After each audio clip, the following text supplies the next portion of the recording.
ఉదయాన్నే 4 గంటలకల్లా నిద్రలేస్తాను. కార్తీక మాసంలో ఉదయాన్నే దీపారాధన చేసుకోవడం అలవాటుందనమాట. పైనుంచి కింద వరకు కడిగేశాను. అలాగే ఇక్కడ పేడ రంగు చూపిస్తున్నాను. దీని గురించి కామెంట్‌లో చాలా సార్లు అడిగారనమాట. ఇది పేడ రంగండి. ప్యాకెట్ వచ్చేసి 10 రూపీస్ ఉంటుంది. ఇది కలుపుకోవడానికి సెపరేట్ బకెట్‌ని అలా పెట్టుకుంటా అనమాట. రంగంతా చల్లిన తర్వాత జాజు కూడా అలికి చక్కగా ముగ్గది వేసుకుంటున్నా. అలాగే పైన సింపుల్‌గా అలా రంగులు అద్దుకున్నాను అనమాట. మెయిన్ డోర్ దగ్గర కూడా స్నానం చేసేసి వచ్చిన తర్వాత ఇక్కడ చిన్న ముగ్గు ఒకటి వేసుకుంటాను.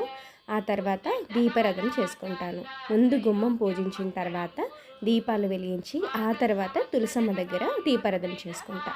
ఆ తర్వాత మందిరంలో పూజ కూడా చేసేసుకుంటాను. డైలీ నా రొటీన్ ఇలాగే ఉంటుంది. ఎవరైనా కొత్తగా ఛానల్ చూస్తూ ఉంటే సబ్స్క్రైబ్ చేసుకోండి. ఫుల్ వీడియో నేను కింద ట్యాగ్ చేస్తాను, చూసేయండి. వీడియో ఎలా అనిపించిందో కామెంట్లో చెప్పడం అస్సలు మర్చిపోవద్దు.